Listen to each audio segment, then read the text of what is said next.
Okay. Oh, now we're live. Yeah.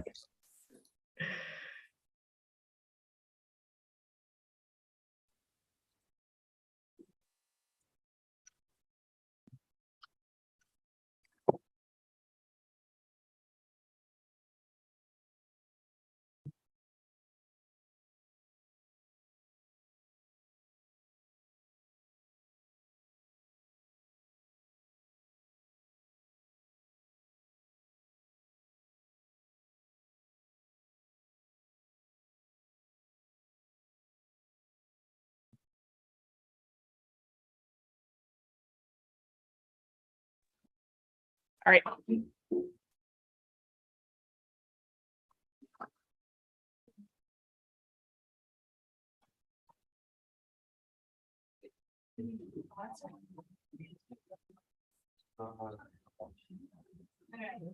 Welcome to being at No, I think it's not like oh, it's supposed to come to now. See if I can hear you. Lisa, can you hear me? Oh, You're pretty low. I'll Jen, just talk later. Welcome to the October meeting of the Sustainable Environmental Advisory Commission. We are here in person. This is also being live streamed on YouTube. The first item on our agenda is approval of the minutes from the September meeting. Is there a motion to approve? So moved. I'll second. All those in favor? Aye.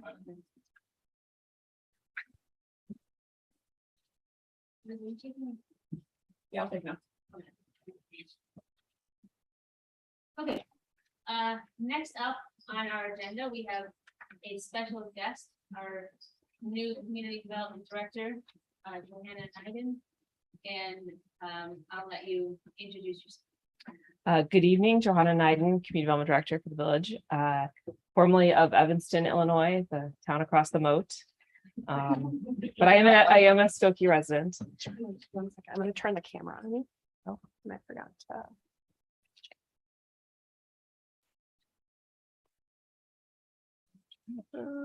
Right.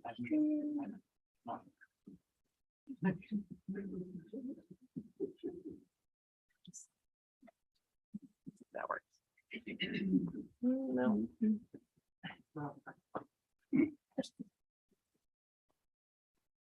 And then after you look.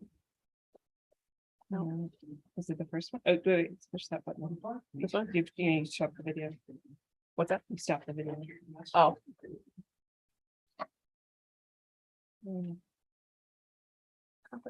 Yeah, there might not be. Maybe try the first one.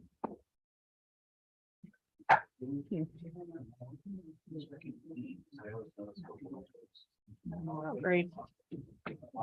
Shouldn't have broken. There it is. Okay, I guess I'll just leave. Do you want to try the first one, BCC? Huh, they're both on. Oh, you know what? That's why. One of these. The manual. There you go. All right. Okay, where did I leave off? So I think I'm on week 10 of being in this new position, and have been doing lots of fun things since I started. Namely, I knew coming in that there would be some work to do on bird-friendly actions for the village of Skokie, but that's great because I was doing a lot of that in Evanston already. We had been working with the bird-friendly community for several years, and one of my last projects before I left Evanston was to get an ordinance passed to address bird strike mitigation for new construction. So I was happy to sort of bring that work with us and build upon that for Skokie. So, but I think first item up was talking about the comprehensive plan update. So one of the inherited items was a new chapter in the comprehensive plan. So if you are not familiar with what a comprehensive plan is, it is the village's guiding document for how future land use should be looked at. So it covers everything from housing, transportation, population growth, commercial and economic development activities. And more recently, plans have started to integrate sustainability into their comprehensive plans of integrated sustainability, recognizing that climate change is real. We need to integrate sustainability into all aspects of plans. So Skokie's plan is quite old, but one of the interesting things about Skokie's plan is it's rather cutting edge in that it is designed to be adopted in sections. It's not just one sweeping big overhaul of a big plan. We can adopt and change things in sections. So we're going to start to embark on some updates, hopefully over the next few years, to different portions of the plan. And the first piece was, as I've described it a couple of times now, is putting our foot in the door on creating a sustainability chapter. So the chapter that was before the board at their last meeting moved forward and will be added to the comprehensive plan. And then once the new sustainability plan is updated, we'll start to integrate pieces of that, probably based on some kind of implementation schedule or prioritization, and start to integrate that into various aspects of the comprehensive plan. So in the grand scheme of things, when people look at what Skokie is going to look like in the future, one would hope as a city planner, you would look at the comprehensive plan to see where the vision of the community is. It's a guiding document for how you want to see things happen in your community. So I'll pause there if there are any questions.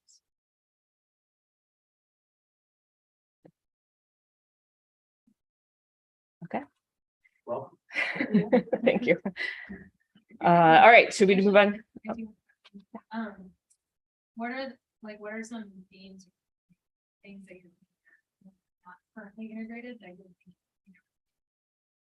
or that are being integrated as you look into the future? Sure. I think flexibility is a big one because we don't know what the world will look like because it's changing rapidly. I mean, even a couple of years ago, the big thing was like curb management. What's going to happen with autonomous vehicles? People are going to stop driving. There's going to be and I don't know if that's necessarily proven out yet.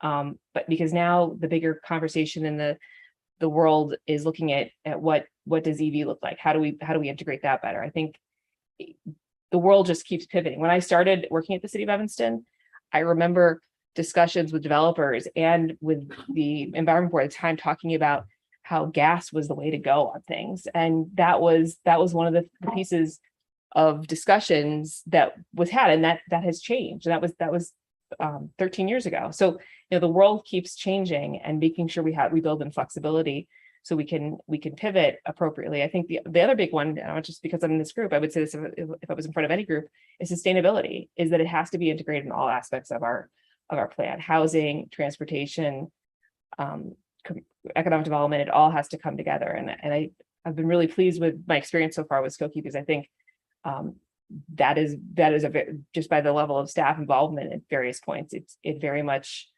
isn't a siloed exercise like it is in other communities, Emily, that it has a very integrated approach to it.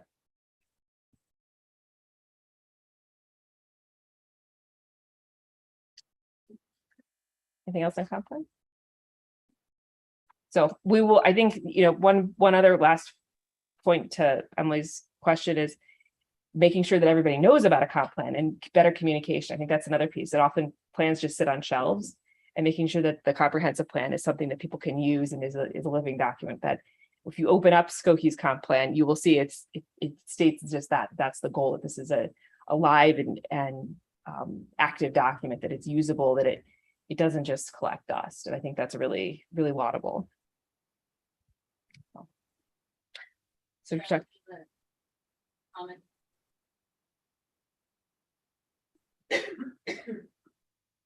Yeah, I have a question. With the new sustainability plan, how do you envision, since when we started this update to the comprehensive plan, it was to be a bridge between what we had in the plan, which is almost 20 years old, to put something in there. Are you envisioning doing this again in the next year when the plan is out, to reincorporate those? I think it's going to have to depend on a lot of what we hear as the plan is adopted, the sustainability plan. Where are the priorities? Where's the emphasis? Maybe there's sections of the plan, of the comprehensive plan, that need to be updated. I mean, I think most of the sections probably we can all agree that need to be updated at some point.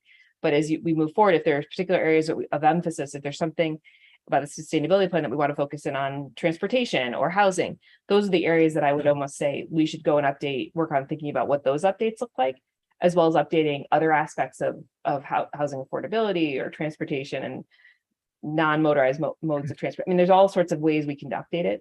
I think it really depends on where we hear the priorities are from the board in terms of where they want to see and the implementation of the plan. I don't think it can just be, this looks easy, this looks hard, we'll put the hard stuff down. I mean, I think there has to be a bigger policy direction from our elected body on how we would go about updating that. And then I think the planners and the team can respond on next steps.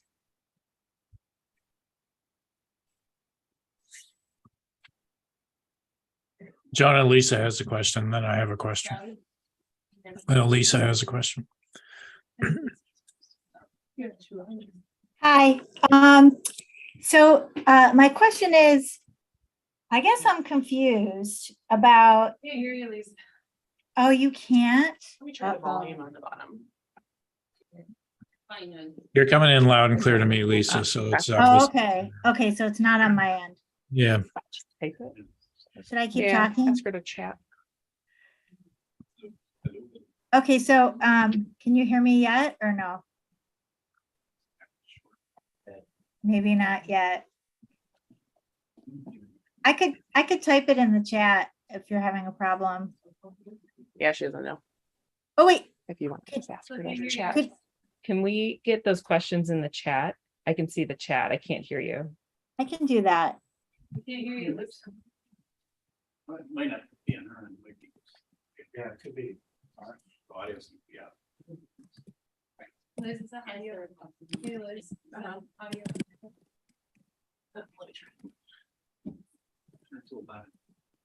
I'm typing in the chat, but you can't hear me. I guess.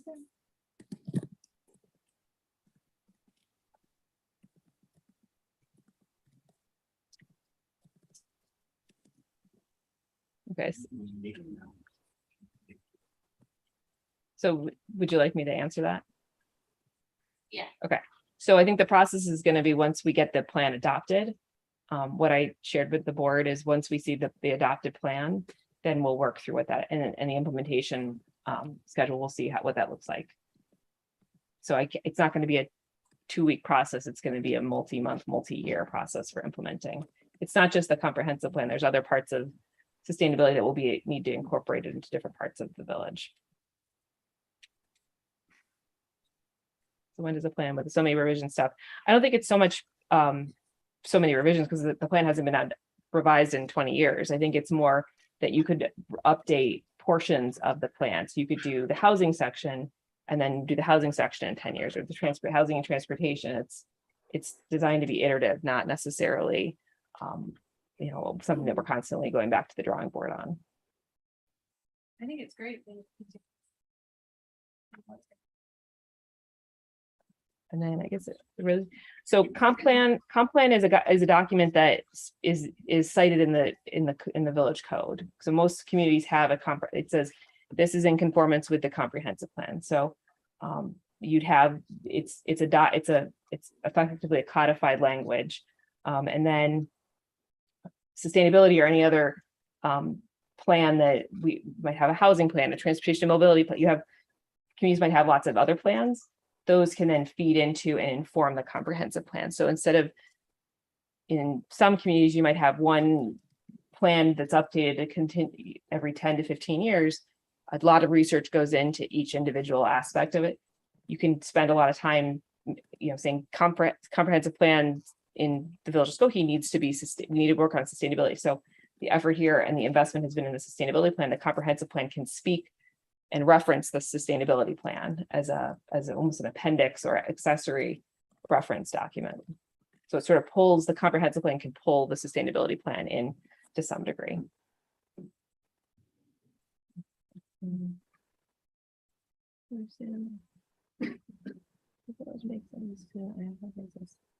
so if you were doing a comprehensive plan for sustainability, so the village has always had a comprehensive plan in place. Every community generally has a comprehensive plan. Oh. So the sustainability plan will inform any updates at this point. I have a question. So how will you update the commission and the village at large about the incorporation of the plan? So I think what we'll continue to work on the adoption of the sustainability plan. The village board is going to have to weigh in and give staff some direction on this, and then working with the village manager and other staff to create a plan for how those pieces get integrated. And then I would imagine, and I don't want to speak out of school, I'm again 10 weeks here. Generally that would be communicated through memos or other communication or conversations or other gatherings as determined. Don't hold me to that plan. I think I need a little bit more direction from my boss, the village manager. But generally speaking, it seems that there needs to be some kind of communication. Absolutely. Oh yeah. And the chapter, the update to the plan has to be approved by the board. So it's not just, I go to some library somewhere and slip in a new stack of papers into the plan. Like that, there is a process for doing that. That's transparent. Thank you. Okay. Anything else?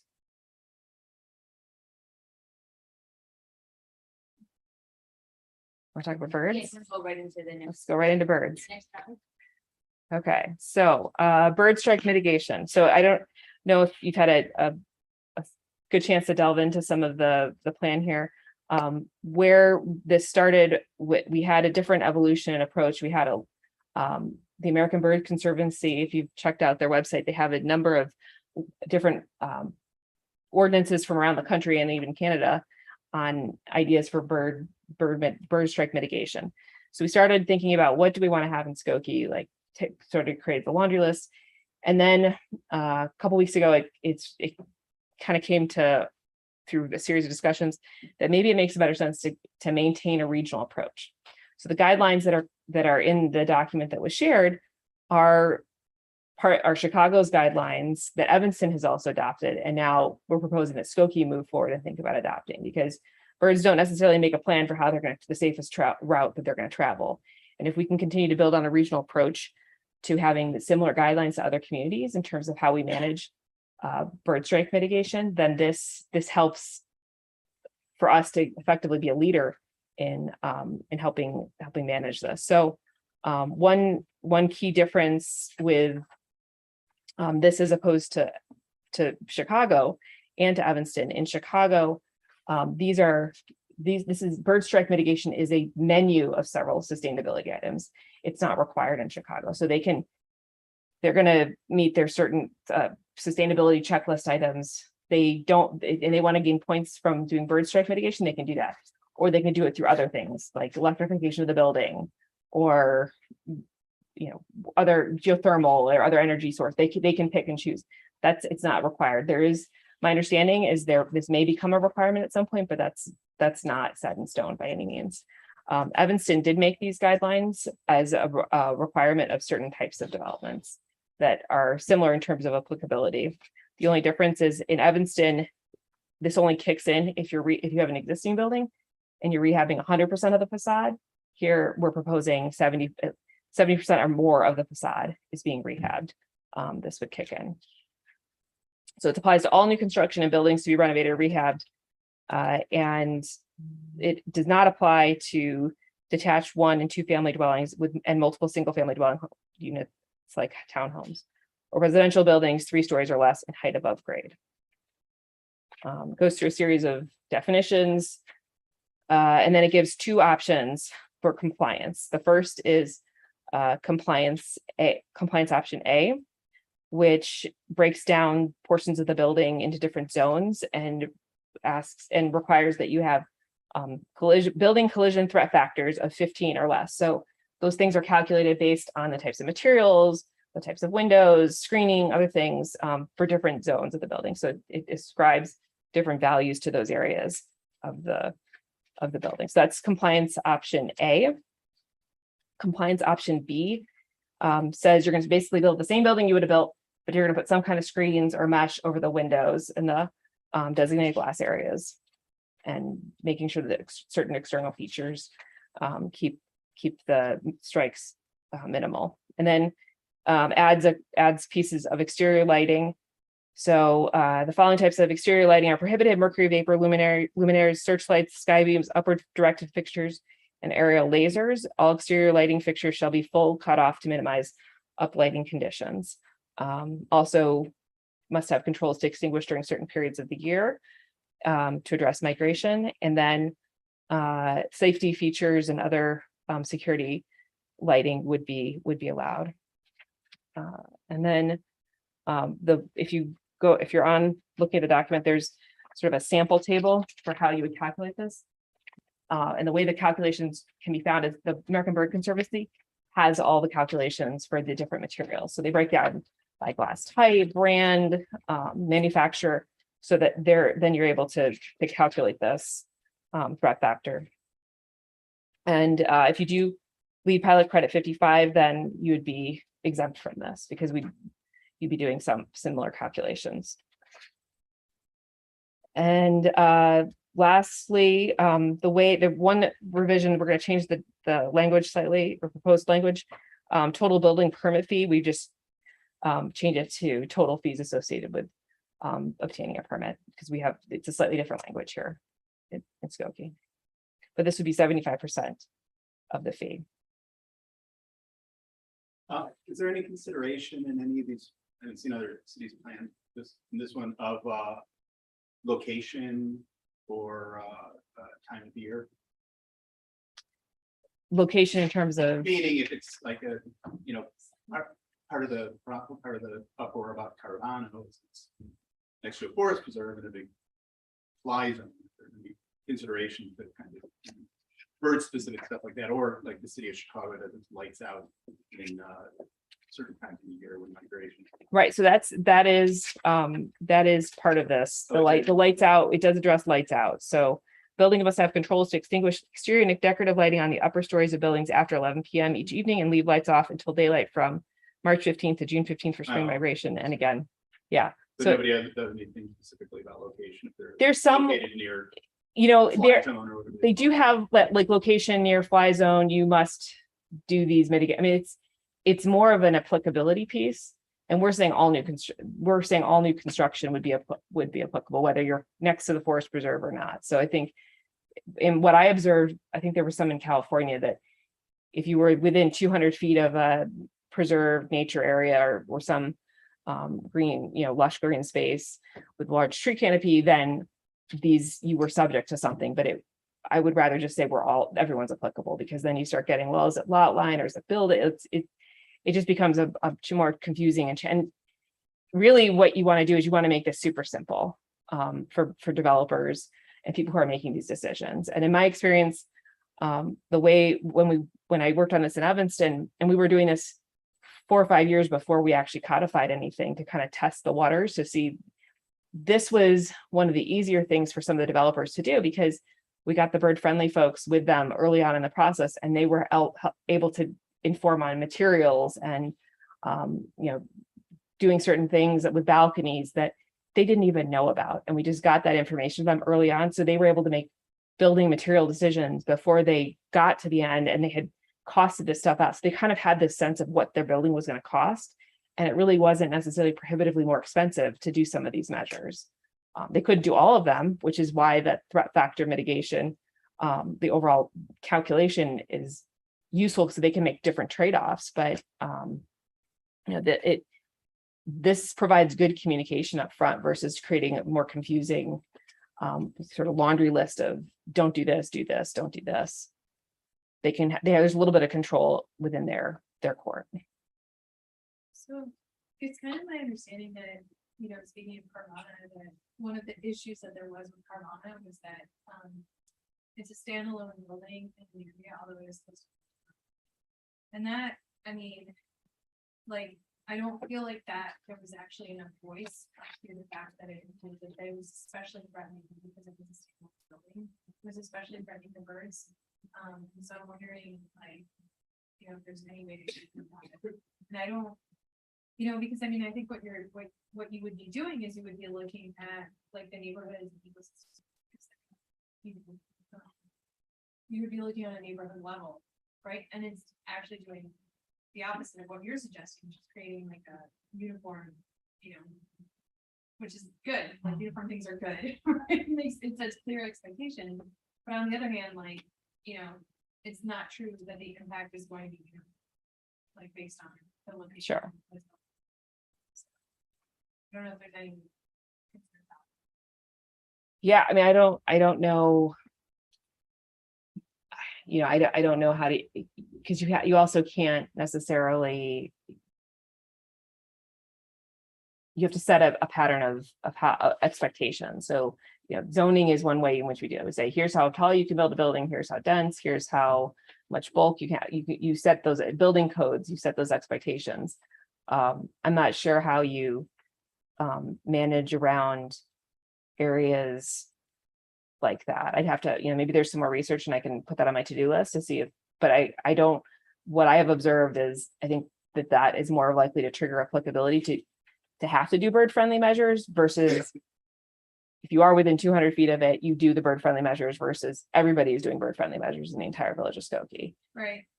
But I see, I mean, I think, and to be clear, Carvana is not, this is not gonna change the outcome of Carvana, the adopting these changes. So I don't want anyone, any viewers at home or anybody to think that this is gonna change the outcome of that.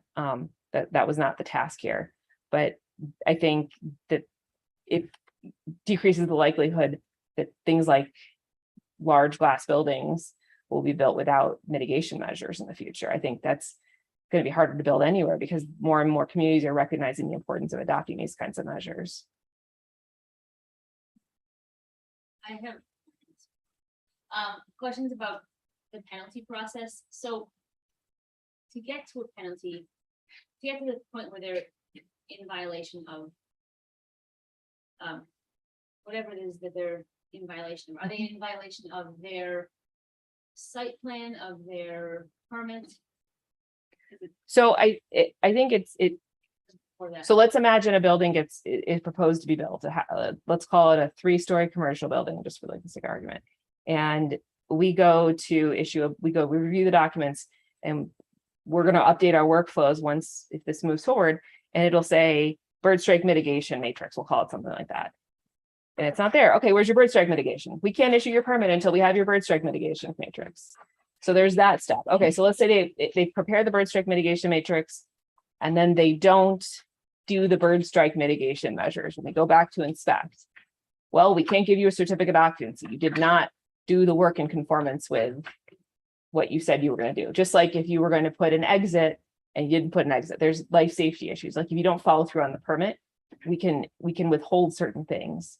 And then, there is ultimately, if somebody puts a building up and then the goal always is to get conformance and it's to get compliance. But if they don't, we have the ability to assess a fee. But that doesn't necessarily mean you are you're paying your way out of having to do something. We can still assess the fee because just like some people will do construction without a permit, just because we gotcha, you didn't do the work with a permit, you have to pay the fee. You still have to get the permit if you're going to do the work. It's not like you've just paid your way out and not getting the permit. You still have to do those things. Because the way I read this, I know this is a draft, it reads like, well, if you're just not in compliance, you pay 75% of the permit fee. But my question would be, why not just not issue a certificate of occupancy? Because that's the. Yeah, and we wouldn't, I think in the stage of going up front, assuming this is a new building, but let's say at some point somebody took, the compliance option B, they've taken the screens off. That measure now gives us the ability to maybe go back and assess a penalty if they replace it without a permit and there's all sorts of things. It just gives us that trigger over and above something. Would you ever revoke a certificate of occupancy or a renewal? My direction would be to try not to get to that point. I think often in my experience of many, many years of doing this, people who don't do it don't know that they're not sometimes supposed to not do it. There's different rules in different communities. They didn't know about this thing. People usually get in compliance. There's always a handful of people who think that they don't have to get in compliance, but that's why we have adjudication. We have the tools in the municipal toolkit to resolve these issues.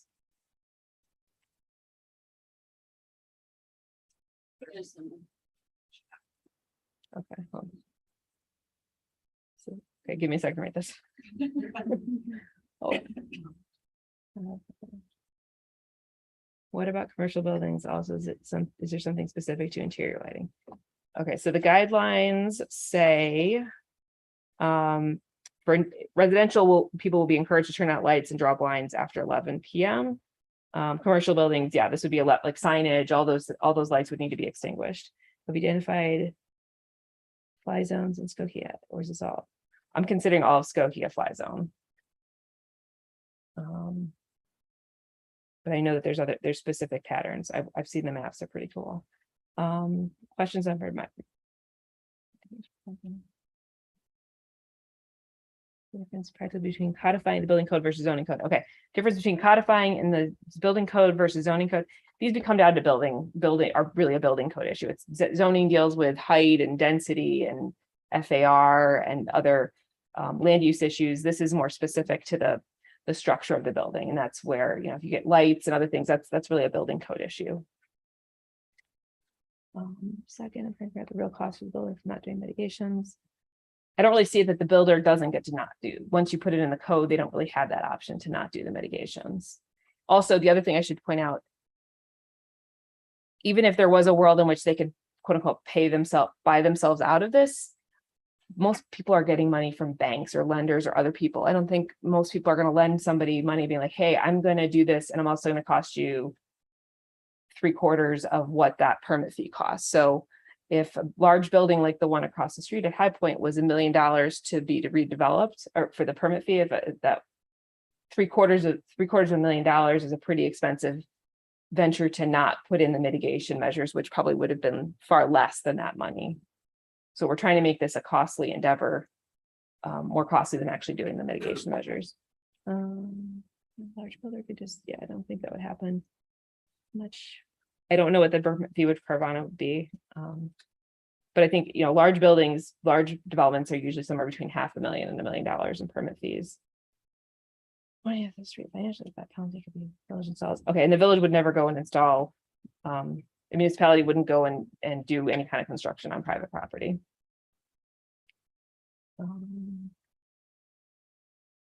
I'm sorry, is everybody able to read these?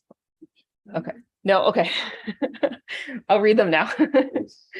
Okay, so the last questions were, why would you put it in the building code versus the zoning code? And then the second question was real cost to develop business builder or developer for not doing mitigations. That's why I said I just don't think that'll happen. Third, wondering instead of straight financial penalty, if the penalty could be that the village would install the mitigations of its choice and the builder business has to foot the bill, like when the village has to mow someone's lawn or trim bushes, for example. And I said the village would not be doing private construction. I think that this is a good point. If a builder is able to simply buy their way out of compliance when it comes to this or any other environmental sustainability related issue, that I would imagine enforcement could be difficult.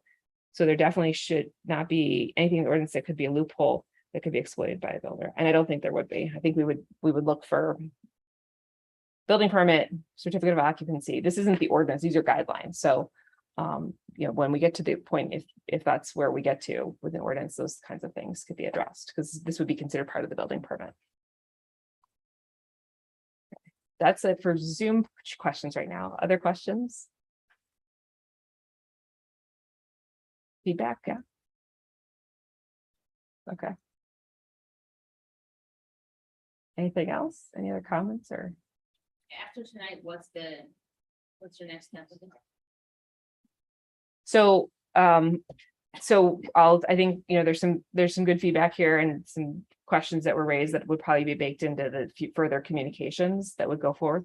But the next step would be this would go to the board at a future meeting. And the village manager has indicated he wants this to go on an agenda before the end of the year. So work with him on agenda management to determine which meeting this would go, but this would then be up for consideration.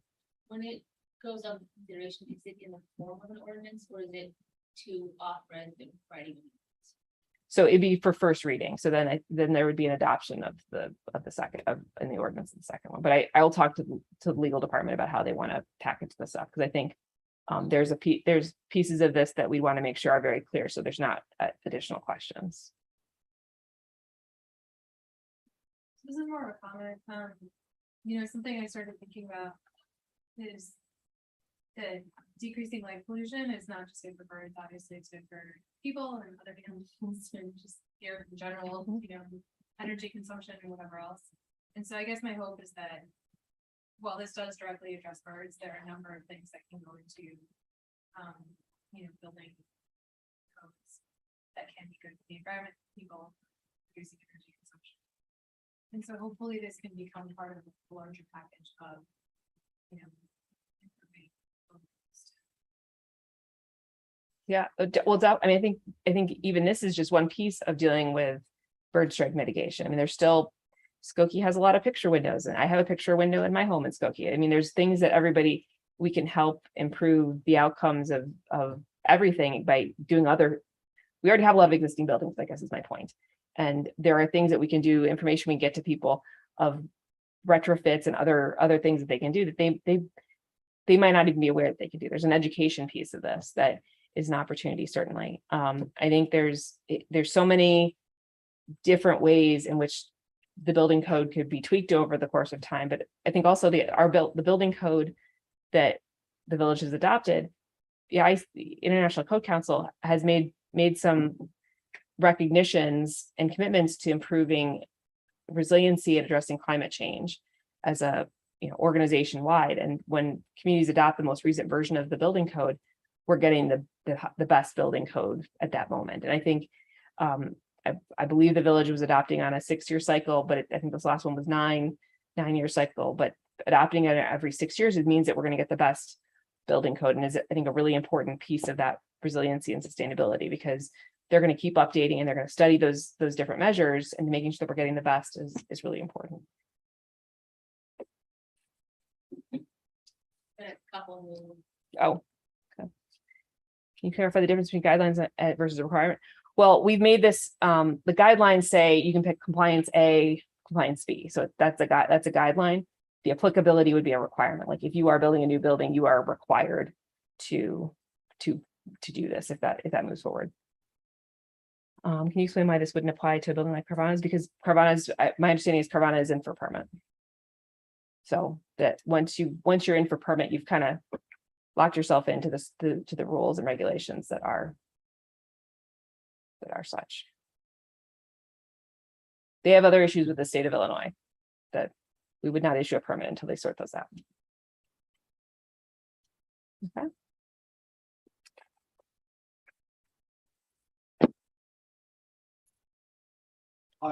Nah, it's just what Emily was talking about, like dark sky protocols and stuff, so. All right. Thank you very much for Thank you. coming out.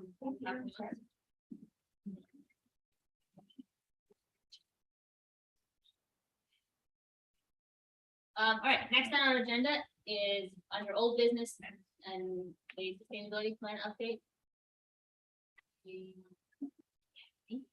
Oh. The sustainability team met for the last time today to review public comments. Public comment period closed sometime recently. So it's a review. There you go. Okay. All the public comments that have come in have been collected, and ones that some have been already incorporated, some were there for each subcommittee to figure out how to address them, whether the plan should address them, and if so, how. And so we divided up into our subgroups. Each person's in 3 subgroups. We took one at a time, discussing those, and then providing our feedback on those comments. Ed will then incorporate those back into the plan, and the draft is supposed to come back to staff by November 6th for the final version. And I read somewhere, I think, that it's gonna be public by the 10th of November. Is that just what it is? I don't know if that's old information. We're having a special motion meeting, I wouldn't. so for the agenda packet for that. So there will be a special board meeting to discuss just the sustainability plan on November 14th. And then it will also be up for discussion on the November 21st regular meeting.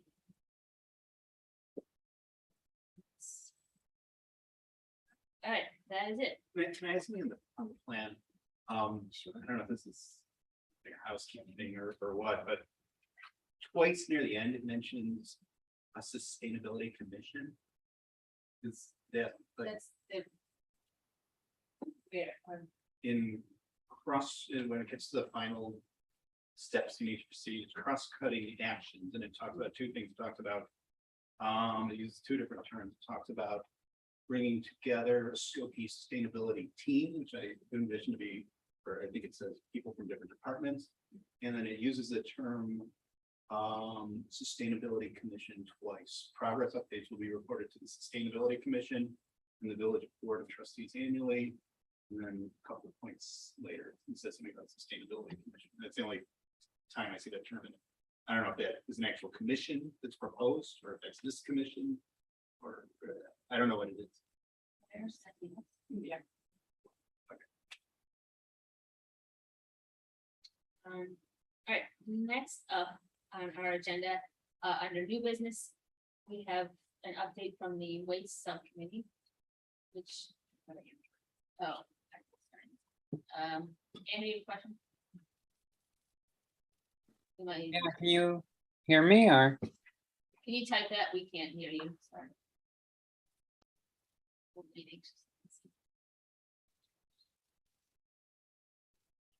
Make it short.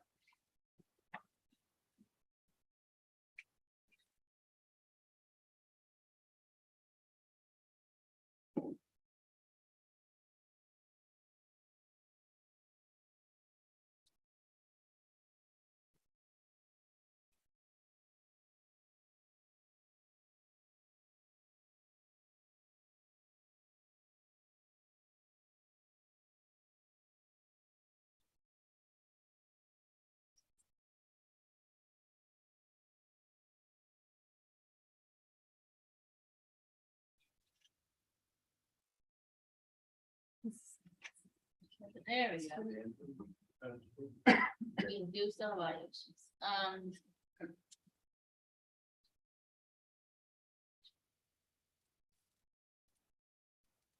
Liz, that may be a question that you can answer next time. I'm not sure. I understand.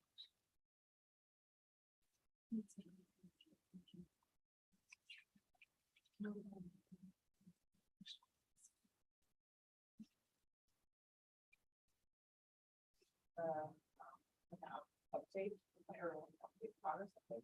Do you mean, yeah, are you asking about progress updates as in how we are meeting those guidelines set by the plan?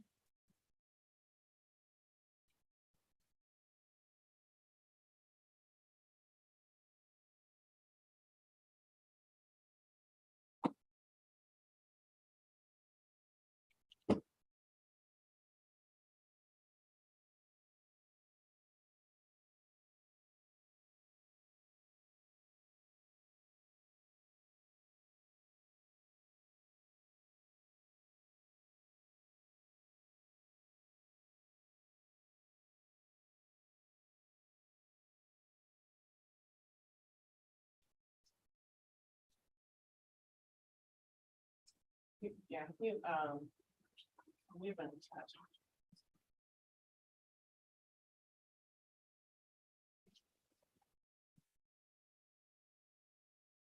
Hey, Andrew, can you hear me? Okay, yeah, we haven't gotten into the discussions about the plan implementation. I anticipate that after the November 21st board date, we're probably gonna have to move right into some discussion of forming a team with the village, and also talking about our next year's budget, because that's gonna be upon us really quickly. And so yeah, we're definitely, of course, looking at progress reports and so forth, but we're just not there yet. It's been so much work just putting the plan together right now. It's a next step for us.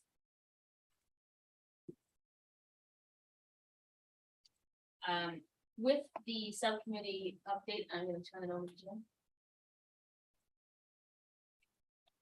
Charlie, Lisa, Andrew, can you guys hear me? If they can't, Thumbs up. they can't, what are they supposed to do? Otherwise, you can go to the podium. Sure. Oh, go ahead. Charlie, can you hear me? I could just talk for all of you here. You need a cue card, right? Print the big letters. Twice. You didn't tell me. Okay, can you guys hear me? Liz, is this on? It's on. Okay. So yeah, the Ways Subcommittee met. You're clearly taller than me. God. This doesn't extend, does it? So the Ways Subcommittee met and we basically talked about village-wide composting, what that would look like, what it could look like. Max and Liz presented 3 conceptual ideas to us. We talked about what each of those 3 options look like, what would it include, what would it not include, what the cost would be. We talked about what the Sustainability Commission wants to accomplish in a village-wide composting program, who we want to have included in the program. And it was pretty far ranging. We talked about a lot of different aspects and different factors, and budget was a very important one. We talked about what it would cost upfront to start. And so a lot of questions, and we basically took a lot of questions back to Max and Liz for them to do some homework. We're going to have to continue this conversation. We don't have a recommendation yet. The 3 options basically boil down to from lowest cost to most expensive, lowest being like a pickup program, or sorry, a drop-off program, more like, where there'd be locations around the village where anybody could drop off their composting. So that would not restrict who could participate.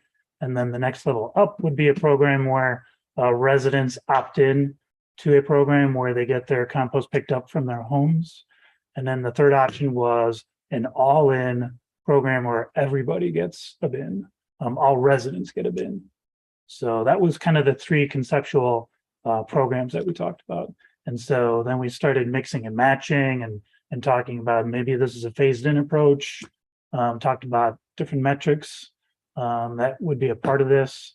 But again, we posed some questions back to Max and Liz that they need to get back to us, and we're going to have to meet again and talk more about it. Emily, did I miss anything? No, I would say unless you want to talk about.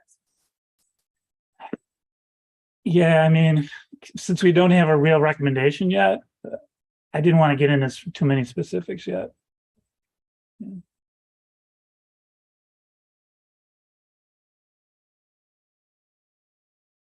Questions?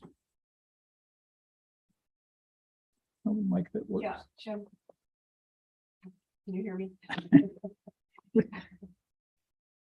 Did you look at other villages and what they're doing in this range? Can you just Yeah. name a few places Yep. that have Yeah. these programs? Thanks. Good point. That was a big part of our conversation too. What are other villages doing? What do their programs look like? How successful are they? What are the pitfalls that they've been experiencing? What can we learn from them? What do we not want to do that, maybe they did and they should have done? Yeah. So we talked about several different other villages and what their programs look like. So yeah, thanks. Good Okay. point. So Deerfield has one, or Deerfield, Highland Park. I mean, Liz, you and Max had the full entire list. Yeah, and they've got kind of different, ranging. So like Deerfield was the one where they gave everybody a toter. Still hard to compare ourselves to Deerfield. So we have alley collection, they have curbside. Right. And so, there's a lot of different challenges there. And Glencoe, Highland Park, sorry, was the other one that we really took a look at. And then collective resources, then sending us photos, and LRS has been doing the same thing about the collection drop-offs from like Minnesota. As they go on travel, we're getting, feedback from communities that aren't even local. okay, Yeah. great, interesting. Yeah, but I think a fundamental principle, at least at our little waste committee levels that we want to include as many people as possible. We don't want to exclude businesses or condos. We want to come up with a plan that includes as much of the village as possible. But we respect the budget aspect too. And this has to, that's a reality that we got to deal with. So that's why we started talking about hybrid approaches or phase-in approaches. But there's still a lot of more detail to go through before we get to a real recommendation. Who's the question? Charlie. The answer is yes. I think Liz and Max want to factor this into the next budget.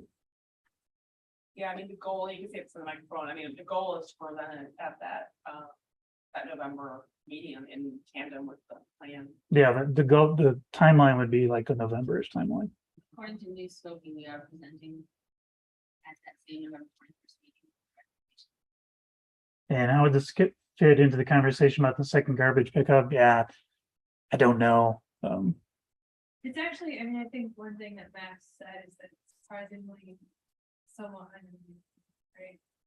But because like the savings from dropping the second garbage pickup is gonna come long-term, it's gonna be a Right. long-term savings. It's not gonna be an immediate change to the budget.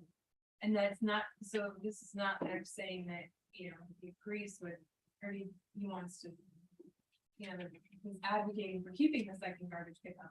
Like Max made that very clear, that he's not advocating for that, just that there's not going to be an immediate noticeable savings. And so, right. And that was really interesting. I don't know, Charlie. Did you hear me, Charlie?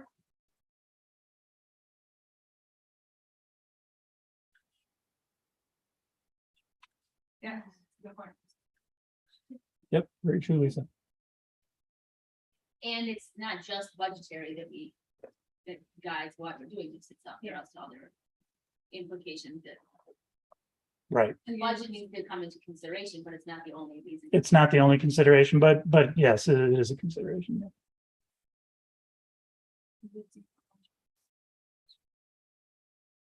Yes, Yeah, I think that's true. Yeah, basically, yes, Charlie. But they're both still on the table and They're both on the table, but they're kind of being dealt with separately. Jim, if you just want to mention the microphone, they were separated in the sustainability plan too, so it's not, those two goals were separated in the plan. Okay, so Liz pointed out those two goals are actually separated in the plan itself too. and it on its face, it might sound like separating them gives an excuse to delay looking as deeply into reduction to second pickup. But it also allows that if, for whatever reason, organics collection is not feasible at this time, it doesn't prevent us from moving forward with the reduction of the second Right. pickup. yeah, that's true.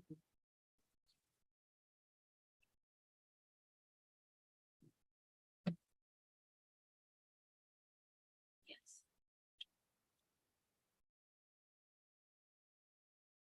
Can you scroll down to Max?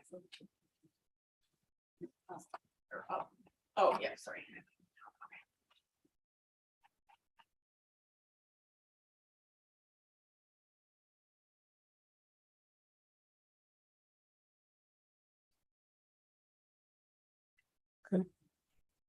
Anything else?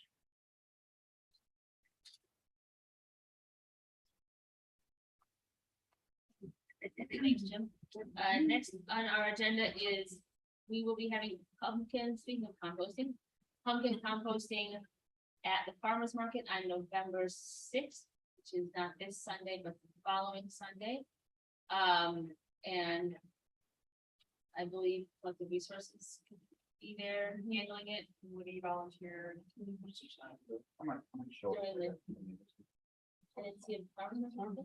Yeah, it's always. Yeah. Yeah, same side of the park. Yeah. Organic thing that formed last year. All right, next up is public comments. John. Go ahead. I I actually just, a question for Joanna, is that appropriate? I only watched you guys on Zoom, I know. Yeah, absolutely. If you just wanna, just so that anyone watching from home can hear you. I promise everyone at home can hear. Kind of going along with what Emily was saying, and I'm not meaning to bring up the C word specifically, but what seemed to be lost a lot in the arguments, not with this group, is that that building was very separate. So I'm not in that. It was a gigantic fly-through zone is what it really is, a completely transparent glass structure in the middle of nothing. Is there something in the draft that I know that in other areas there are some plans that do deal specifically with fly-through zones, and because it wasn't on the screen, I couldn't see what you were looking at. And I know, I think you're using a guidebook that Annette had part in writing, so I feel good about what you're using. But I'm just curious. I had said many times at those Carvana board meetings that even bird ordinances in most places would not have addressed the issues that Carvana posed as a specific danger for the birds. And to be clear, I don't like birds any more than I like coyotes or my dogs. But I mean, if we can prevent killing something, we should prevent killing something. And if that ever gets built, it will be a death tower. So does it deal with fly-through zones in your specifically? And I don't claim to be an expert, I just know one. Ooh, just trying to push it. You know, I never in my wildest thoughts could have imagined a building like Carvana to be conceived. I mean, that's, and I don't know if when you wrote the guidelines or others, that they imagined something, a tower of glass could be built like this. But, you know, I think it does look at one of the high risk features that is identified in compliance option A. Is all exterior fly-through conditions. So those that does look at addressing those things that look, you know, quote unquote architecturally cool, but that really are not designed to be safe for that. And I know if you're familiar with Northwestern's building on the lake, that was a designed in some ways. There were some fly-through elements, and I think there was work done to put mitigation measures on it, and the collisions I think have greatly reduced since they put the mitigation measures on the building. So it's right on the lake. This is pre any, you know, kind of local government awareness of these things, and and that's changed. So you can retrofit buildings over time. Is the draft public information? Could I get a copy of the draft? Yeah. Okay. Yeah. I'll email you. It's down the, is there a website for the group? I'll add it on where I can write. You have my email about signs for this. What's your name? You can really go. Okay. Unrelated. Thank you.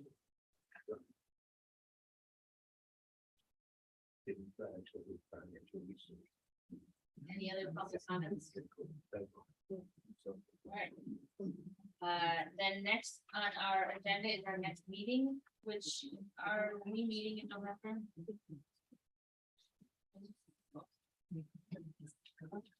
That, the fourth Tuesday would be the Tuesday after the board meeting. And the third, or the fifth, there are 5 Tuesdays in November. Do we need?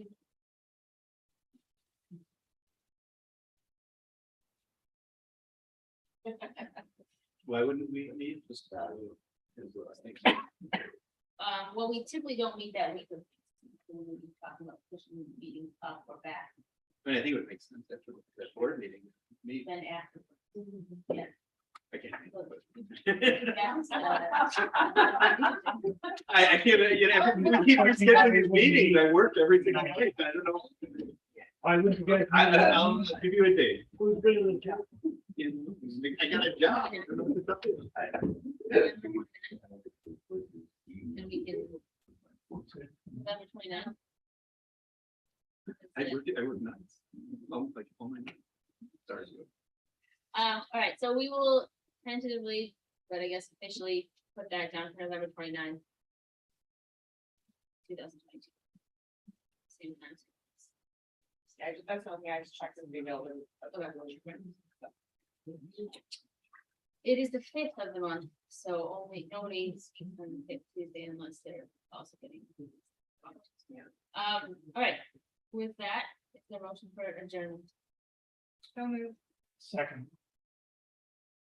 Thank you, awesome people. It teaches, so. It teaches, like, library, it's not a library. Oh, I love it. And so. All right. Thank you, Zoomers. Have a good night. Bye, Liz. Thank you. Are your kids still up? Yeah.